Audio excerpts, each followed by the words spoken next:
On December 25, 1991, the flag of the Soviet Union flew over Kremlin in Moscow for the last time. Soviet leader Mikhail Gorbachev announced that after 74 years as one of the world's most powerful nations, the Soviet Union no longer existed and would break up into 15 separate countries. Welcome to the Why in History.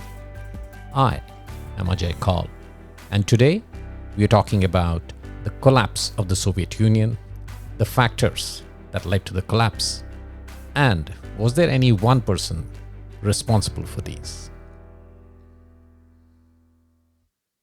On January 1, 1991, the Soviet Union was the largest country in the world, covering about 8,650,000 square miles, which is about 22,400,000 square kilometers, nearly one-sixth of the Earth's land surface. Its population numbered more than 290 million, with 100 distinct nationalities living within its borders. It also boasted of an arsenal of tens of thousands of nuclear weapons, and its sphere of influence through mechanisms like the Warsaw Pact extended throughout Eastern Europe. But before the end of the year, the Soviet Union had ceased to exist. So what led to the dissolution of a global superpower? Let's examine the details. Right off the bat, the entire blame for the collapse of the Soviet Union often gets laid upon the then Soviet leader, Mikhail Gorbachev, specifically for introducing changes like the political and economic openness, which led to several member countries within the Soviet Union revolting and breaking away from the Union, as well as an economic collapse, which ultimately led to the breakup of the Soviet Union. But was the collapse of the Soviet Union ultimately inevitable? Let us step back a little bit in time and see if we can determine any initial patterns or symptoms that could have heralded a collapse in the near future. From October of 1964 to November of 1982, for 18 full years, Leonid Brezhnev was the supreme leader of the Soviet Union. From 1966 to 1970, under Leonid Brezhnev, the gross national product of the Soviet Union grew at a rate of around 5.3% per year. Then, during 1971 to 1975, the growth declined to an average of 3.7% per year. And after 1975, the GNP fell to a growth of between 2.6 and 2.7% per year. Around the same time, the production around the world was growing rapidly and rising to an average annual rate of about 6.2% in 1973. And this growth was being fueled mainly by industries such as automobiles, electronic devices, pharmaceuticals, and civilian aircraft. So while the Soviet Union was keeping pace with the United States and the West in the production of steel, iron, cement, and oil, it was lagging drastically behind with respect to the growth industries like electronics and civilian aircraft. So while the military continued to be the biggest consumer of the manufactured goods from the Soviet Union started to fall drastically behind countries like Japan, Germany, and even the new emerging economies like South Korea and Taiwan when it came to the manufacture of electronics and other consumer products. Since the Soviet economy was a protected economy, the industries were shielded from external competition. And because the leaders and the bureaucrats decided what needed to be manufactured, there was no awareness of what was in demand from a consumer perspective. So while the Soviet economy was already trending down, Leonid Brezhnev, towards the latter part of his rule, made a decision that would have far reaching ramifications towards the existence of the Soviet Union in the near term. And the decision, the invasion of Afghanistan. And why the need to invade Afghanistan? Brezhnev was just following the Brezhnev doctrine that he had come up with in 1968. Now, the Brezhnev doctrine was essentially a foreign policy tenet put forth by Brezhnev, which called on the Soviet Union to intervene militarily if needed in countries where socialist rule was under threat.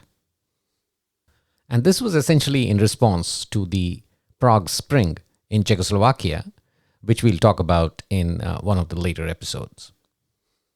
Now, in Afghanistan, in April 1978, a communist leader, Nur Muhammad Taraki, became president. And subsequently, in December of that year, Taraki signed a 20-year friendship treaty with Moscow. He developed close relationship with Brezhnev, and it was under his request that the Soviet Union intervened when he felt that his seat was in trouble.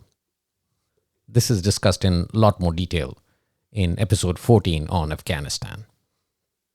But after it entered Afghanistan in December of 1979, the Soviet Union waited too long to exit, and that caused a huge budgetary and financial strain on the exchequer. And why did it take too long to exit? Well, in the parlance of corporate America, you could say too much leadership attrition.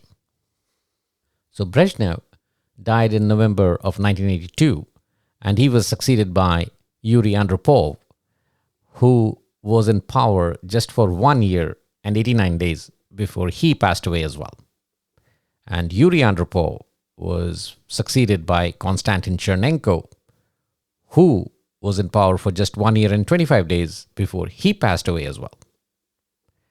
And it was only in March of 1985 that a relatively younger leader, Mikhail Gorbachev, took over as the General Secretary of the Communist Party, or the new leader of the Soviet Union.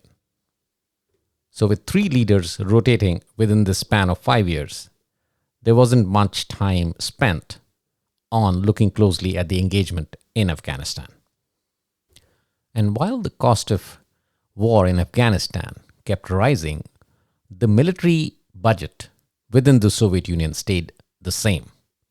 So military spending was constant. The expenses from the war in Afghanistan were increasing, and the economy was nosediving. So collectively, all these three factors delivered a very bleak picture of the Soviet Union as a whole to Mikhail Gorbachev when he took over in March of 1985. So to kickstart this stagnant economy, Mikhail Gorbachev needed to implement reforms right away. But he could not implement reforms if the political structure was still very heavily government controlled. So he introduced two sets of reforms that were targeted at making the nation more prosperous economically, politically, and socially. And what were these two sets of policies? Glasnost, or political openness, and perestroika, or economic restructuring. The purpose of Glasnost was to eliminate traces of repression, like the banning of books and the omnipresent secret police, and give new freedom to Soviet citizens. A lot of political prisoners were released, and newspapers finally had the opportunity to print criticism of the government.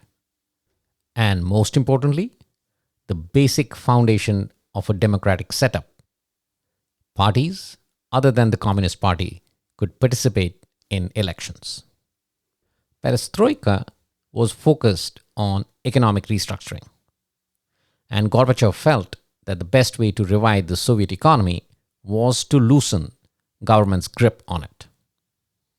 Private initiative was expected to lead to innovation, so individuals and cooperatives were allowed to own businesses for the first time since the 1920s.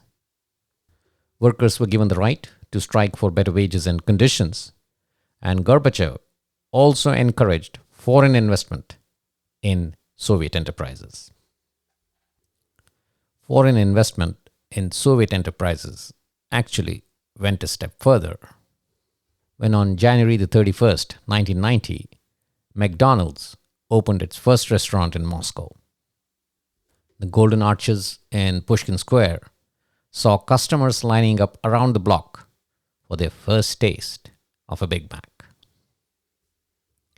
Now, between Glasnost and Perestroika, the first signs of collapse actually were the result of Glasnost, that is, the political openness.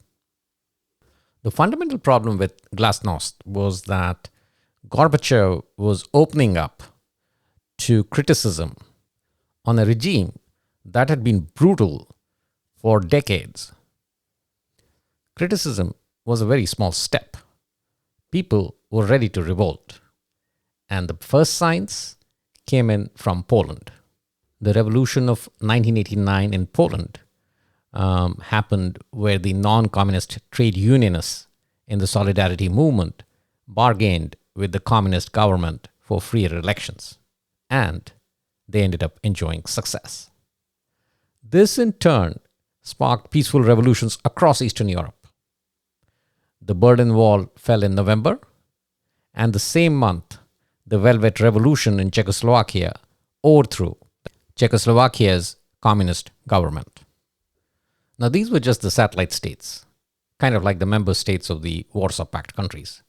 But this atmosphere of revolutions inspired the countries within the Soviet Union itself. And one by one, the Baltic states, Estonia, Lithuania, and Latvia, declared their independence from Moscow. Now, many historians and Mikhail Gorbachev himself put a lot of weight on one single factor that led to the political collapse of the Soviet Union: the Chernobyl disaster. Gorbachev had been in power for just over a year when on April 26, 1986, the Unit 4 reactor at the Chernobyl power station in Ukraine exploded.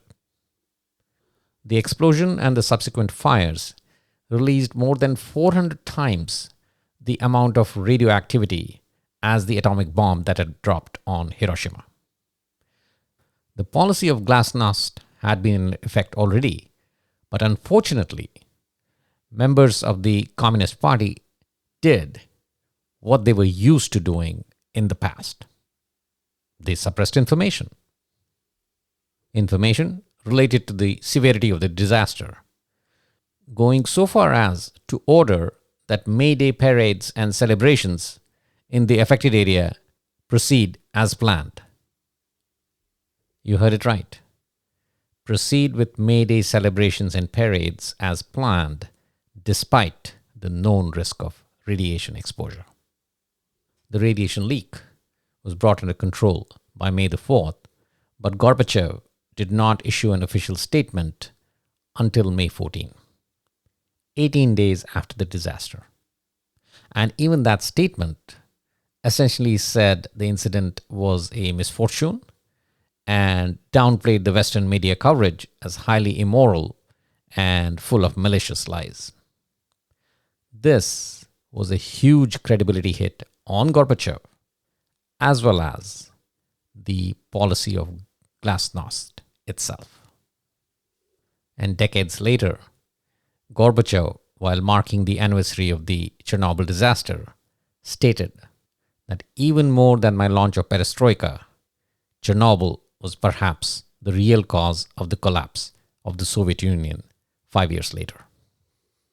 Well, so far we are talking about the political collapse of the Soviet Union, the satellite countries moving away from communist regimes, some of the member nations within the Soviet Union declaring independence.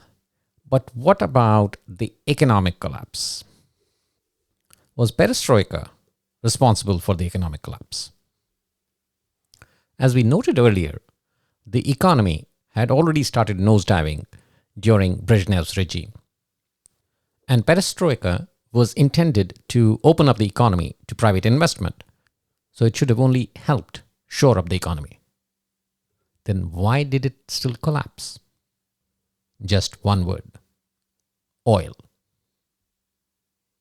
During the 70s and 80s, the Soviet Union ranked as one of the world's top producers of oil and natural gas, and exports of these commodities played a vital role in shoring up the economy.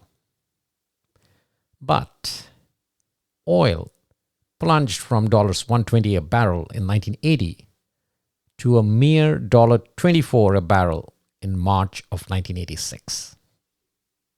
And this was the vital lifeline that ended up vanishing from the Soviet economy. And the end result was rationing, shortages, and endless queues for scarce goods. The average citizen blamed it all on Gorbachev's perestroika. And it is around the time that the price of oil tanked that Gorbachev started becoming more desperate and vowed to even bow out of the arms race, hoping to induce some American investment in the Soviet Union. He announced that he would withdraw Soviet troops from Afghanistan and even reduce the Soviet military presence in the Warsaw Pact nations of Eastern Europe. The price of oil temporarily spiked in the wake of Iraqi invasion of Kuwait in August of 1990, but by then the damage had already been done. And as Gorbachev himself said, the old system collapsed before the new one had time to even begin working. Alarmed at the political dismemberment of the Soviet Union, the concerned members of the Communist Party in the military and the government placed Gorbachev under house arrest on August 18, 1991. A state of emergency was declared and the military moved on Moscow. But despite the economic and political collapse, people were not looking to reverse glasnost and perestroika. The military tanks were met with human chains and citizens building barricades to protect the Russian parliament. And the chair of the Russian parliament stood on top of one of the tanks to rally the surrounding crowds. His name? Boris Yeltsin. Within 3 days, the coup failed and Gorbachev was released.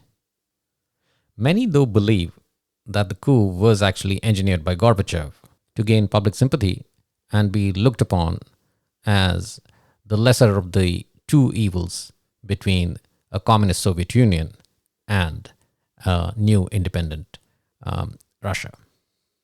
But the guy who emerged winner after this exercise was none other than Boris Yeltsin. Gorbachev resigned on Christmas Day 1991, and in his parting speech he said, "We are now living in a new world. An end has been put to the Cold War and to the arms race, as well as the mad militarization of the country, which has crippled our economy, public attitudes, and morals." The mighty Soviet Union had fallen. And on that note, we end this section of the program. On to the quiz section.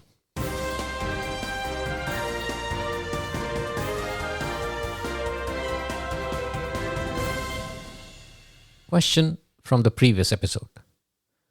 Who has had the longest stint as Prime Minister within a term in Pakistan? Yusuf Raza Gilani, elected Prime Minister in 2008, was in power for 4 years and 86 days before being disqualified from the post by the Supreme Court of Pakistan. This was the longest period served by any Prime Minister in Pakistan within a term, beating the previous record of first Prime Minister Liaquat Ali Khan by 23 days. So the answer is B, Yusuf Reza Gilani. Question for this episode. In December of 1991, after the breakup of the Soviet Union, the Commonwealth of Independent States was formed to form an association of the former member states of the erstwhile Soviet Union. So the question is, who were the first three signatories to the agreement to form this Commonwealth? Was it A, Russia, Armenia, and Azerbaijan? B, Lithuania, Latvia, and Estonia? C, Kazakhstan, Turkmenistan, and Uzbekistan? Or D, Russia, Ukraine, and Belarus? Once again, who were the first three signatories to the agreement to form the Commonwealth of Independent States? A, Russia, Armenia, and Azerbaijan. B, Lithuania, Latvia, and Estonia. C, Kazakhstan, Turkmenistan, and Uzbekistan. Or D, Russia, Ukraine, and Belarus? The answer will be provided in the next episode. That's all we have in today's episode. In the next episode, we look at the global supply chain, the origins, and the impact to the global economy. Till then, stay safe and keep exploring the why in history.